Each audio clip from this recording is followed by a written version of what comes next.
I am a proud member of the subreddit Mechanical Headpins, which basically just means I'm a fan of three really big things. Mechanical keyboards, obviously, is what I talk about here on the channel.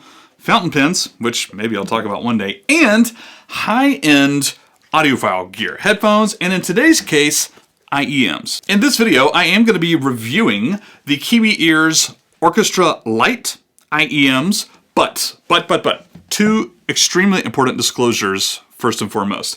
Number one, if you're a hardcore audiophile, you should skip this video and go find another one on YouTube who's going to go super nerdy and run their test on like audiophile software on their computer and report back. That's not what this is. That's not me. This is for the mechanical headphones people. The mechanical keyboard nerds. Maybe you're a budget audiophile, a beginner audiophile. Maybe you have audiophile inspirations, but you're not quite there yet, and you just want to upgrade your listening experience at home or on the go. That's who this video is for. You're my people, right? I'm not a complete expert, but I have dabbled in audio production. I've been a podcaster for years, and I have a number of other pretty common IEMs and headphones that I will compare these to, and we'll talk about that. Oh, disclaimer number two, they did send me these for free. The fine people at Linsol Audio sent me these for free, but they're not paying me, so I do get to say whatever I want about them, and as a non-expert, I don't mind saying whatever I want. But I'm sure they're going to be good, right? So, as I unbox these, I actually want to do a few beginner primers for audiophile people, or non-audiophile people, really. This is a keyboard channel, first and foremost. So, audiophile nerds out there, you might want to use your earmuffs, because you're probably going to be offended by some of this terminology, or my interpretations. But if you're a relative beginner, let's talk about what are IEMs. It stands for in-ear monitor. In-ear monitor. You know what headphones are. You know what earbuds are. AirPods or my like $8 Panasonics that I've had for like a decade, which I love. We can talk about that. But monitors are these little guys. If you've gone to a rock concert and you see like the wire hanging down from the musicians or performers, right? Like behind their back usually. That's an IEM. That's an in-ear monitor. And my tip just came out in my ear.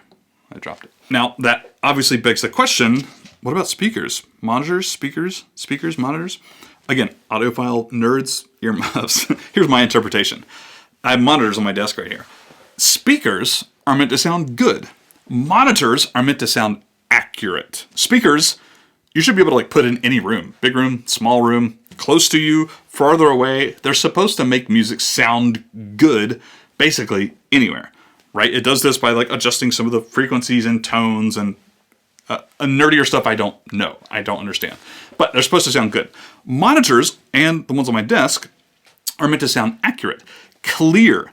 And of course, this is like what you see in studios, right? Like audio engineers, they need to be able to hear accurately the imperfections in the music, or in my case, podcasting, like imperfections in the voice so that I can adjust it. I need to change this frequency, or this hertz, and like I need to make this more bassy, this is too bassy, all this other stuff.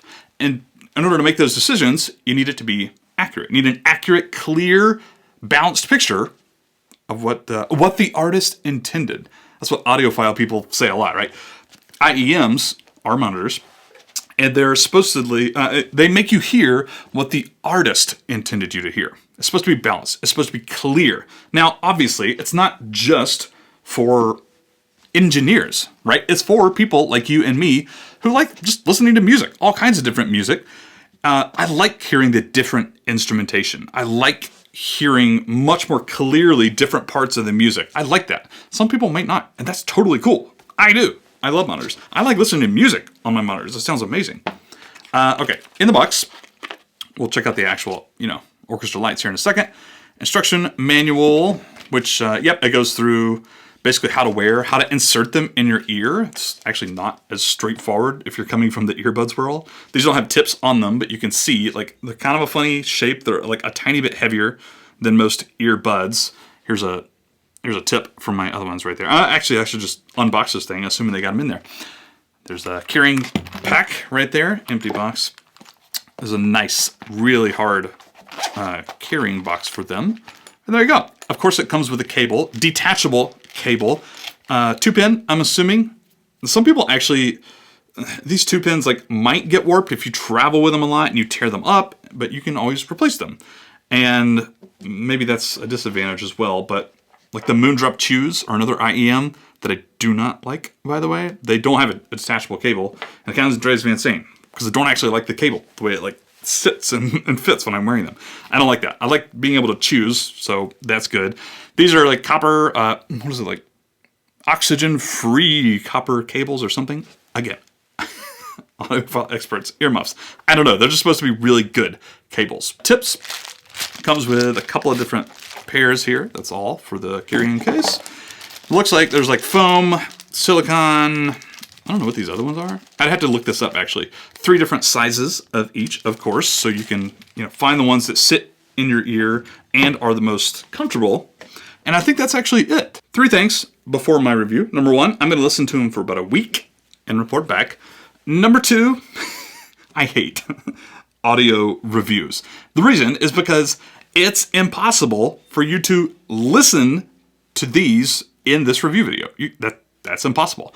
All you have to go on are technical specs, which I'm not an expert at, and so I'm not going to do, and my opinions. That's all you really get.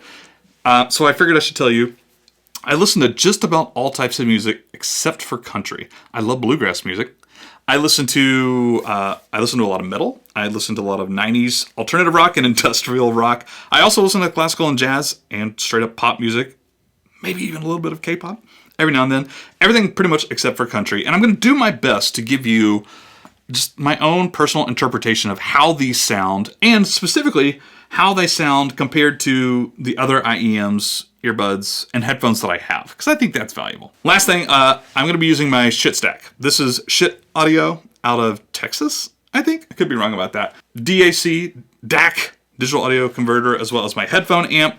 That's a pretty budget-friendly audio stack right there for desktop listening. That's what I'll be using for the Orchestra Lites, first and foremost. All right. That's all I got, so I guess I will see you in a week, aka now. I'm going to talk about non-sound stuff and then sound stuff. I just finished my second official review. I'd actually been listening to it for like a week on my Shit Stack with the headphone amp and the DAC or whatever. I actually thought it might be even more appropriate to not use that stuff and just plug directly into my phone and into my laptop and like listen to Spotify and stuff. So I did that for a little while, and so I have thoughts. Non-sound stuff first.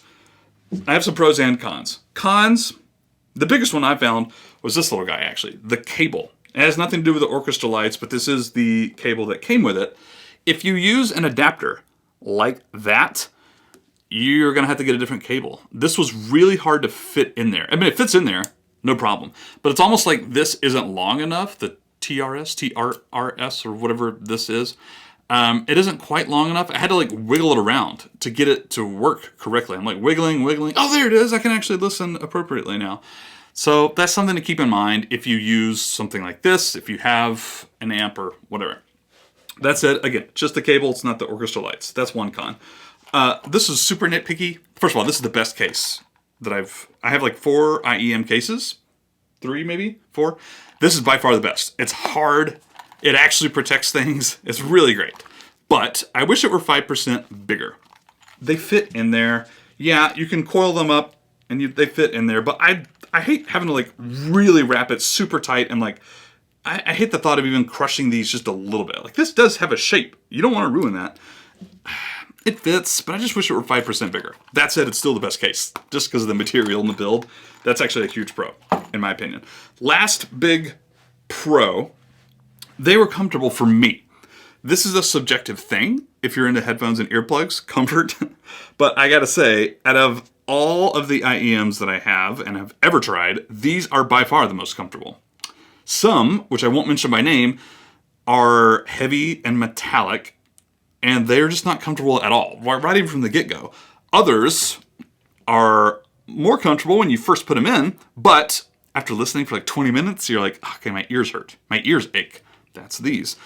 I wore these in a coffee shop, like the first day I opened them, for like 2.5 hours or something. No discomfort. They felt great. I was really pleased with how these feel in my ear. It took me a hot minute. Oh, one con. It took me a hot minute to get these tips in. I know you can't see that super well. You're supposed to like unfold the tip when you try and put it on there. There you go. Like unfold the tip and then squeeze it on. These are really hard to do. By far, the hardest tips I've ever had to put on to an IEM. And I think that's partially the width. So like 6 millimeters or something. The width of the actual thing here. But once I got them on, totally cool. Not a big deal. Super comfortable. Last big pro I have here is obviously the design. Honestly, they look amazing. Honestly, this part is clear. You can see all the internal workings. I know you can't see it on camera that well, but you just have to trust me. And then the green resin, I think they also have some blue ones or whatnot. It's gorgeous. It's beautiful. They just look really cool. They look really premium. Fantastic. Okay, let's talk about the sound. Again, I'm not a super deep expert when it comes to audio. I'm really not. I'm going to give you my overall opinions, and then maybe we'll dive a little bit deeper into bass, mid, and treble. Overall opinions. If you're coming from like cheap headphones or earbuds or something, you're going to hear stuff you've never heard before. They are very crystal clear. It's a very, I'm not going to say very balanced. It's a pretty balanced, it's definitely like a neutral, flat-ish sound. And if that is what you're going for with IEMs, they killed it with this. Especially like the mid-range, crystal clear. Vocals, acoustic music is like literally some of the best I've ever heard, period. Any monitors, speakers, headphones, earbuds, ever. Super great. But if you're into bass stuff, if you're a bass head, if you want to feel the bass, as they would say, don't buy these IEMs because you're not going to. You can still hear it, but it's not super deep and punchy. Some of those really low frequencies are drawn back with these IEMs. If you're a bass head, these aren't for you. It's very clear, subdued bass you can hear if you listen for it, but it doesn't overwhelm the neutrals. So if that's what you are looking for, if you want to hear literally every instrumentation on the stage, these are for you. Vocals and acoustic instruments specifically. I listen to all sorts of stuff. I was listening to the Decemberists. If you don't know the Decemberists, it's kind of like bluegrassy folk music mixed with like a little bit of pop and rock. They're kind of weird, but like guitar and even like violin. They have like some background violins and stuff. Along with their vocals, the best I've ever heard. I was listening to these. They're so good. Even pop music, I was actually listening to some Katy Perry, I'm not gonna lie. Sounded really great on these as well. I don't need to like feel the bass. I don't need uber low frequencies when I'm listening to like pop music and stuff like that. Absolutely great. Now, I listen to 9 Inch Nails as well, one of my favorite bands. Lots of synths, deep, guttural, industry metal noises, right? A lot of those were kind of lost with this. Trent Reznor's vocals, pristine. That sounded great. But a lot of those like really nasty, gritty synths, which I actually want to listen for when I'm listening to 9 Inch Nails, they kind of got lost in here a little bit. It's a very small difference. If I'm listening in the coffee shop, I'd never be able to tell. But when I'm sitting here intentionally listening, trying to figure out what I like and don't like about these, that's it. Mid-range, crystal clear. It's a very neutral tone, etc. Treble. I think the treble, in some cases for me, was a little bit too punchy. Maybe just not punchy is the right word, but I just noticed it a little bit more than I would have liked to. I think part of that is because the bass is more subdued. The bass is brought down where you can't feel it, and you should be able to hear everything across the spectrum. And when that happens, you are naturally going to hear some sibilance.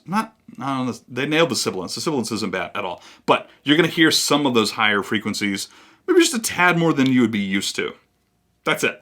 But honestly, I think if you're a bass head, you shouldn't buy these. But anybody else, I feel like you're getting a really, really, really great pair of IEMs for $250. I really do. That's cheaper than a lot of the headphones I own, and these sound better in a lot of objective ways, especially the mid-range.